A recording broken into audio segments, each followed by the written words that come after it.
আমাদের সাথে ডক্টর আল আমিন এই মুহূর্তে যুক্ত হচ্ছেন, শিক্ষক, ঢাকা বিশ্ববিদ্যালয়। তাকে স্বাগত জানাই একাত্তরে এবং শুভ সকাল আপনাকে। আমরা দেখতে পাচ্ছি যে আমানতে সুদের সীমা তুলে দিয়েছে কেন্দ্রীয় ব্যাংক, এবং যেটি 6% ছিল সেটি এখন ব্যাংকগুলো নিজেরাই নির্ধারণ করবে যে কতখানি সুদ তারা বা ইন্টারেস্ট তারা আমানত প্রতি দেবে সেই বিষয়টি। মূল্যস্ফীতি নিয়ন্ত্রণের জন্য এই ধরনের ব্যবস্থাপনা গ্রহণ করা হয়েছে। সাধারণ মানুষ হিসেবে আমি আপনার কাছে জানতে চাই যে কিভাবে এটি আসলে মূল্যস্ফীতি নিয়ন্ত্রণ করবে। আপনাকে শুভ সকাল। আসলে আমরা নতুন যে মুদ্রা পলিসি ঘোষণা করতে দেখেছি বাংলাদেশ ব্যাংক কর্তৃক গত রবিবারে, এর মধ্যে সার্বিক বিষয়ে একটা সামারি দেওয়া হয়েছে। কারণ আপনি হয়তো জেনে থাকবেন যে প্রিভিয়াসলি আমরা মুদ্রানীতিটা বছরে একবার দেওয়া হতো, তো এবার আমাদের যে লোন যেটা প্রাপ্তির জন্য আমাদের আইএমএফ এর কন্ডিশনের যে বিষয়টা আছে সেই হিসাবে বছরে 2বার দিতে হবে। তো সেই মুদ্রানীতিতেই সার্বিকভাবে আমাদের টোটাল অর্থ ব্যবস্থার যে বিষয়গুলো আছে সবগুলো উঠে এসছে। এর মধ্যে সিগনিফিকেন্ট যে বিষয়টা সেটা হলো, আপনি হয়তো জেনে থাকবেন যে আমরা রিসেন্টলি 8-এর উপরে আমাদের ইনফ্লেশন, মানে আমরা যে পণ্যটাকে ধরেন 100 টাকায় কিনতাম, এটা হিসাব অনুযায়ী 108 টাকা 50 পয়সা এখন। তার মানে আমার কিন্তু টাকার মানটা কমে গেছে।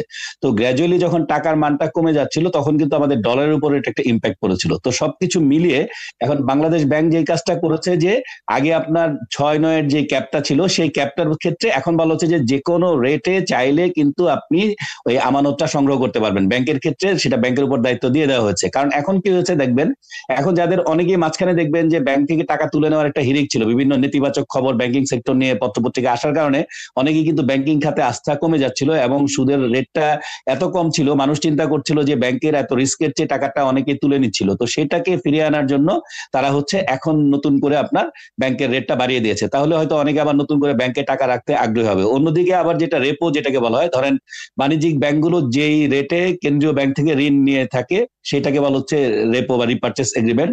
সেটাকে যেটা 4 মানে যেটা আপনার ছিল 5.75 সেটাকে 6 করা হয়েছে, যাতে করে ব্যাংক নিরুৎসাহিত করা হয়েছে ব্যাংকগুলো যাতে রেট বাড়িয়ে দিলে কম নেয় টাকা, মানে মানি সার্কুলেশনটা ইকোনমিতে যাতে কমে যায়। অন্যদিকে আবার যে রিভার্স রেপো, যেটা ধরেন আপনি ব্যাংকগুলো মানে কেন্দ্রীয় ব্যাংক যখন টাকা তুলে নেয় বাণিজ্যিক ব্যাংকগুলো থেকে, এটাকে রিভার্স রেপো বলে, সেই রেটটা ছিল আপনার 4, সেটাকে আপনার 4.25 করা হচ্ছে। তাহলে এই যে এই স্কিমটা, তার মানে যারা যেসব ব্যাংকের অলস অর্থ আছে তারা চাইলে বাংলাদেশ ব্যাংকে টাকাটা বিনিয়োগ করতে পারে, কারণ আগের চেয়ে রেটটা 0.25 বেড়েছে। তাহলে বিভিন্ন মেকানিজম কিন্তু দীর্ঘদিন ধরে সার্বিক অর্থ ব্যবস্থার জন্য করে আসা হচ্ছিল। তো এই জায়গাটাই ধরেন আপনি যদি বেশি পরিমাণে মানি সার্কুলেশন থেকে টাকাটা কমে আসে, ব্যাংকিং সেক্টরে টাকাটা ঢুকে যায়, তখন তো ইনফ্লেশনটা নিয়ন্ত্রিত হবে বলে সারা পৃথিবীতেই কিন্তু আপনার মুদ্রাস্ফীতিকে নিয়ন্ত্রণ করার জন্য এই ব্যাংক রেট বাড়ানোর ব্যাপারটা করা হয়। বাংলাদেশে ক্যাপ থাকার কারণে সেটা এতদিন বাস্তবায়িত হচ্ছিল না, যদিও সেটা এখন পর্যন্ত ভোক্তা পর্যায়ে এসছে, মানে যেটাকে কনজিউমার লোন বলা হয়। কিন্তু ইন্ডাস্ট্রিয়াল লোন যেটা আছে টিল নাও, ওইটার ব্যাপারে সিদ্ধান্তটা নতুন আমাদের মুদ্রানীতিতে এটা এসছে যে এটা সাধারণত যদি ব্যাংক মনে করে যে এই ক্লায়েন্টের সাথে বা ইন্ডাস্ট্রিয়াল লোনের ক্ষেত্রে সেটা করা হবে, সেই ক্ষেত্রে সেটা তারা বিবেচনা করে করবে। ওই ব্যাপারে এখন পর্যন্ত কোনো সুনির্দিষ্ট দিক নির্দেশনা নাই, তবে শুধুমাত্র ভোক্তা পর্যায়ের এবং আমানত কালেকশনের ক্ষেত্রে সে ব্যাপারটাকে ক্লিয়ার করা হয়েছে।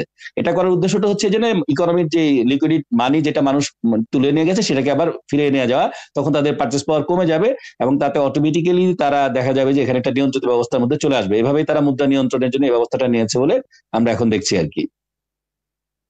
সেটা হচ্ছে যে তাহলে ব্যাংকগুলো যদি ভেরি করে যে এক এক ব্যাংক এক এক রকম সুদের হার নির্ধারণ করবে, ব্যাংকগুলোর মধ্যে এক ধরনের কম্পিটিশন চলে আসবে এবং আমানতকারীর কাছ থেকে টাকা নেওয়ার ক্ষেত্রে তারা নানা রকম অফার দিতে থাকবে, এটি মার্কেটে আসলে কি ধরনের প্রভাব রাখবে?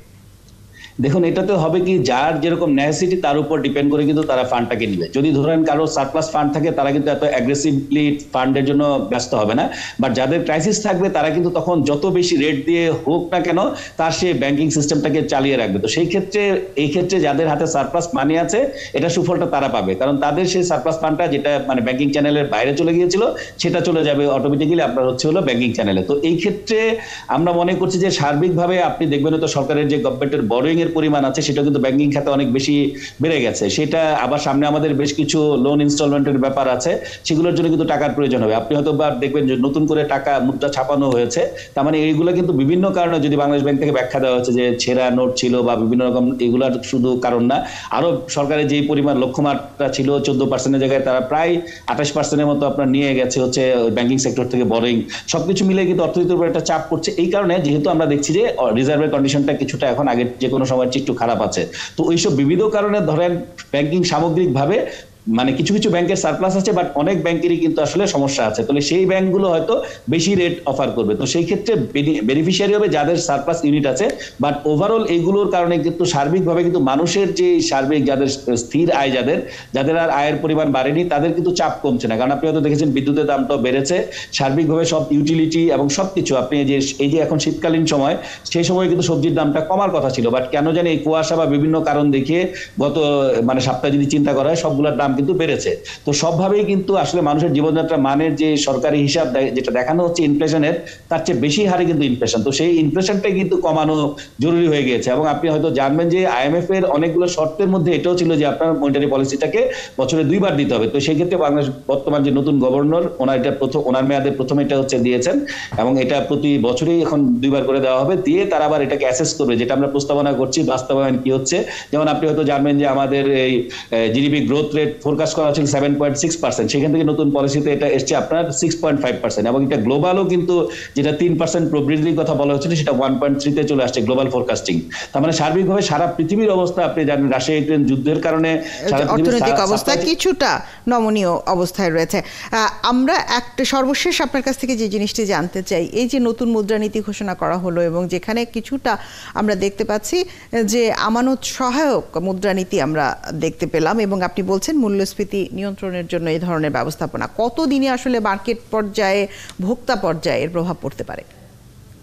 ভোক্তা পর্যায়ে প্রভাব ধরেন ব্যাংকিং সেক্টরগুলো কিন্তু আনঅফিসিয়ালি কিন্তু অনেক আগে থেকে বেশি বেশি অফার দিচ্ছিল। যেখানে ধরেন 5% চলে গেছিল, সেখানে 7.5% পর্যন্ত তারা অফার দিচ্ছিল। তো এই ক্ষেত্রে এখন যেহেতু তাদের উপর দেওয়া হচ্ছে, খুব দ্রুত হয়তো এটা তারা হয়তো 8% বা তারও উপরে তুলে দিবে, বা অনেকে হয়তো 9%ও নিবে। তাহলে নিলে অটোমেটিক কিন্তু তার 12% পর্যন্ত সে অ্যালাউ করতে পারবে। তার ক্যাপটা, নিজেদেরও গ্যাপটা কমে আসবে, এবং তারা কিন্তু যাদের যে ঘাটতি অনেকদিন ধরে ছিল, সেই ঘাটতির ক্ষেত্রে কিছুটা হলেও কিন্তু নতুন করে তারা বিনিয়োগ বা নতুন করে ব্যাংক আমানতকে আকৃষ্ট করতে পারবে। মানুষের আস্থাও যেটা অনেকটা কমে গিয়েছিল, সেটা হয়তো আবার নতুন করে বাড়িয়ে দিয়ে তারা ফিরে আনতে পারবে বলে তারা বিশ্বাস করছে, বলে কিন্তু এটা আমরা মনে করছি খুব দ্রুত এটা একটা ইম্প্যাক্ট পড়বে।